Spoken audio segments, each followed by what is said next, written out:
Periscope Land. This is Quanisha Green, the founder and chief activator of the Black Women Rights Movement. And I'm just going to give folks some time to jump on. I'm continuing my 30 days of Periscope. I took a week off for the holidays, but this is day 10. So just giving folks some time to jump on as I have my phone right here. Hey there. Hey there. Say hi. Jump on. Where are you from? Do I know you? If you've been here before, put 1. If you're new, put 0. Hey, hey, hey, as you all are jumping on. Hi. All right, we got Louise Cruz join. Shiny Princess 2. I like that. Name I can't pronounce. Join. So folks are joining in. Hey, hey, thank you all for joining. And so as you jump in, don't be shy. Just say hi. Let me know where you're from. Just Nile is joining. Hey there. Folks are saying hi. So I'm just allowing some folks time to jump in. So those who are joining, my name is Quanisha Green. I'm the founder and chief activator of the Black Women Rise movement, where we help Black women rise and make the shift from the employee mindset and behaviors to being a Black woman CEO. And so today I wanted to talk about, I've been on a 30-day Periscoping journey. This is day 10. I was sick for about a week and it was Thanksgiving break. So I gave myself a whole week to just get well and relax. So I'm happy to be back. And I wanted to talk about ask, seek, and knock, right? Which are biblical principles. When you think about ask and it will be given to you, seek, and you will find, and knock, and the door will open. And this came to me just now to do a video on this. I just launched, for those who might have been on the Purpose Planning 2017 workshop this month, and I'm doing the Activate Your Purpose 5-week group coaching program. And this is the 5-week program where I'm helping women to not just plan their purpose, right, have a vision, but actually take practical, actionable steps to fulfilling a goal, right, in preparation for work that they're going to do in 2017. So many times, as you know, we have our New Year's resolutions. By March, we lost steam. We haven't gotten it done. And the reason is there's a couple of reasons for it. But the main reason is, did you create a compelling vision? Right? One that's going to push you to stay in action, right? Do you believe that you can achieve what you want to achieve? So that means are you in vibrational alignment with what you're seeking in your life?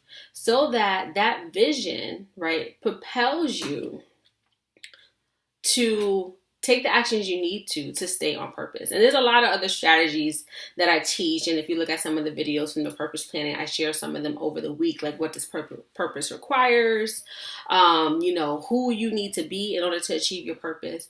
But tonight we discussed a desired life blueprint. That was the system that we went over in tonight's call. And I wanted to come on Periscope, 1, because I needed to do my day 10 video.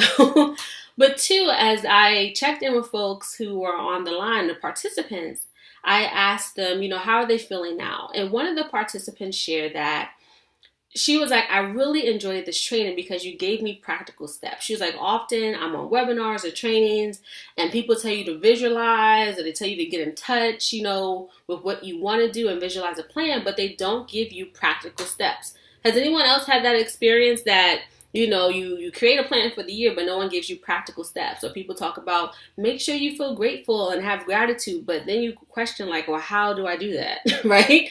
Sometimes it's the woo-woo stuff. And it's okay, yes, I believe in energy. I believe in the law of attraction. I believe in visualizing.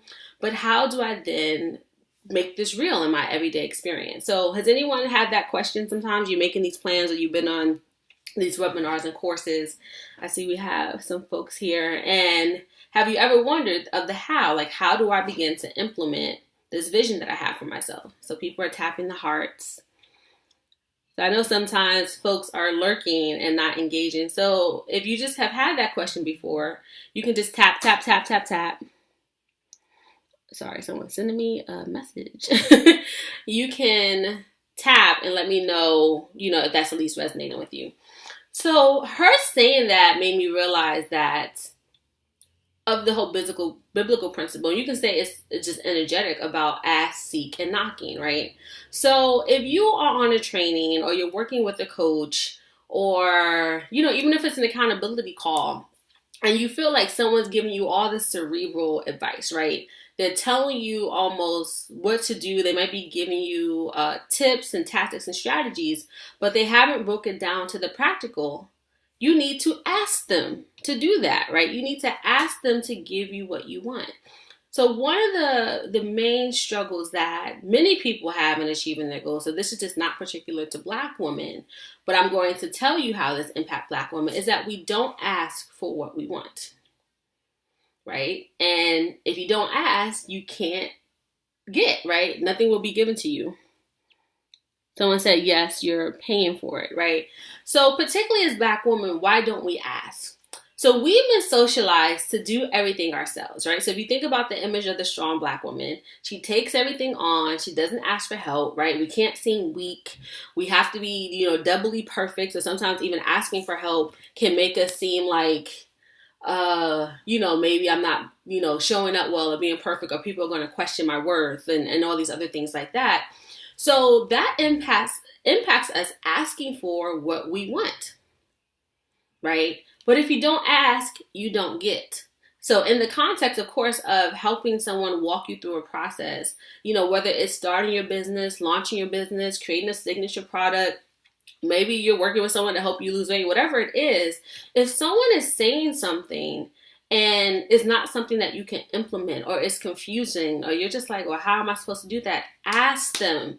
Ask them to break it down. It is okay to ask for what you want. You have a right to ask for help, particularly when you're paying for it, right? So if you're paying for someone to walk you through a process, to coach you, ask for what you want and need. It is your right. You're paying for it. So particularly as Black women, that is a challenge for us. And I want you to ask.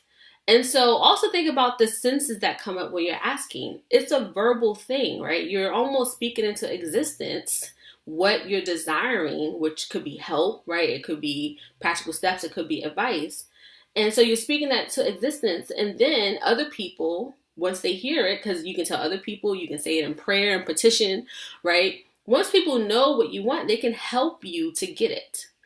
But if you don't ask, right? If you don't have it come out of your mouth, no one's going to know what you need in order to help you, right? So that's the asking. Let's talk about seeking, right? How seeking relates to you ultimately fulfilling a goal or fulfilling your purpose in some way. So, it's seeking you shall find. But think about, that's a mind thing, right? In order to seek something, you have to know what you want, right? You have to be paying attention. You have to be engaged. You have to be aware in some way. Oh, my phone's dying. So let me get through this. You have to be aware in some way. So part of seeking is getting clarity on what it is you're even looking for, right? So that you know when it shows up in your life. And when you get that clarity, one, you can articulate it when you ask, but you also will recognize it when it shows up in your life. So seeking requires you to get a clear awareness, right? And it's the mental part, right? You got to pay attention. You got to be engaged. Someone says seeking requires clarity. That's good. Yes, it requires clarity. So you know when it shows up in your life. So if you aren't clear, if you're not having things come into your life that you want, get clear on what you want, right? Because many times, so this is how you can reverse this. Many times we know what we don't want. And when we keep focusing on what we don't want, that's what we attract, right? So what you focus on increases, right? Or that is what you keep recognizing in your life. So one question to ask yourself is, what don't I want? And then ask yourself, what desire comes forth from that? And then start to seek that desire, right? Because now you have the clarity. And since my phone is dying, I'm going to go quickly to knock. So knock, right? Knock and the door will open. Knocking is a physical movement, right? So essentially that's telling us to take action, right? Keep knocking on the doors until one opens that helps you to get to your desire, right? So in knocking, that's being persistent, right? That's taking action to actually bring into your life what you desire, So you got to ask for what you want.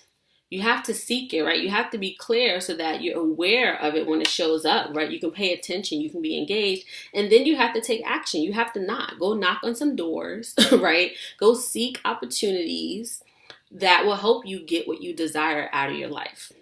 So that's the ask, seek, and knock. That kind of triggered me from the participant talking about how, she's been in these programs, they're telling her to visualize the purpose, and they don't give her any practical steps. So just those acts of asking, seeking, and knocking, the Bible gives us practical information on how to go after our goals, right? What to do. We need to ask for what we want so that other people can help us. Often we get what we want through other people, right? I think it's Wallace Wattles, the Science of Getting Rich, the author of that. He talks about that what we desire in life comes through other people, right? Think about it. If you want $1 million, that's going to come through you helping other people, right? So you got to ask for what you want. You got to make an offer. You got to ask the one to help you, give you strategies, right? Then you got to seek. You got to have that clarity so you know exactly what you're seeking, what you need, and what you're asking for life to even bring to you. And then you got to take action, right? You got to knock. You got to keep knocking on those doors until you get to the place where you desire. And many of us create a plan, or we think that the process that we choose is how we're going to achieve our desire. And sometimes we're not open to other possibilities. So, if one door closes or doesn't ever open, try another possibility, right? There might be some other doors that will get you closer to what you want, right? Or get you there faster, right? Or have some assistance, whatever it is. So one way might not be, or the way you think it should go might not be necessarily the way that will get you closer to fulfilling your purpose and getting what you desire out of life. So I just wanted to come in on my day 10 and say that, if you like these pointers and you would like some more resources on how you get basically in alignment where you go with your goals, how you start to shift yourself from being an employee to a Black woman CEO, I invite you to join our community. So if you go to this link down here, blackwomanrise.com, you can join the Black Woman Rise movement, and it's free membership. And as a gift for joining, you actually will get the Black Woman Rise Leadership Guide, where I share basically 12 resources. 9 resources are particularly by Black women, for Black women, that help you to start to really take control of your leadership, start to walk in the CEO role. So you can discover your strengths and talents. There are mentors that I suggest that you ought to know, some Black women mentors. And then there's some books, right? Some resources that you really should have in your library. So these are the same resources that I have used, and that's why I created the guide, because people were always asking me, Quanisha, what are your resources? So go to blackwomanrise.com, join the community so you can get more of these tips and let you know when I'm coming on Periscope, and you get the Black Woman Rise Leadership Guide. And join, because over the next 20 days of me doing Periscope, I'm actually going to talk about how to start shifting from an employee mindset. Many of you are trying to build businesses while you're still working full time, but your whole orientation to being an employee is very different than what you need to be a Black woman CEO and build a revenue generating business. So if you want to build a revenue generating business, you want to be a leader, stick with me. Follow here, share stuff with folks. Thank you, Mocha, for inviting your followers. And join the community, because that's what I'm going to talk about. So if that's your desire to one day quit your job and be your own boss, really make that shift from employee to CEO, there are things that you can practically start doing now. So we're going to talk about that over the next 20 days. But if you're just joining in, definitely watch the video from the beginning, because I talk about how you need to ask, seek, and knock. Really the practical things you need to do to start to walk in your purpose and fulfilling it. And if your purpose, like I said, is related to being a CEO, owning a business, even while you're working full time, right? And not have that be a frustrating process, go join us. Join me, right? Quanisha, the chief activator of the Black Woman Rise movement. So I'm signing off. My phone is dying and I'm tired because I just spent 2 hours, facilitating our week 1 call and helping women to create their own Desire Life Blueprint and our Activate Your Purpose group coaching program. So I look forward to checking in with you all tomorrow. So make sure you follow me so you get the alert about when I'm on Periscope. And like I said, over the next 20 days, I'm going to talk to you about how you can shift from the employee mindset to being a Black woman CEO. So this is Quanisha Green signing off. Peace, and I'll see you tomorrow.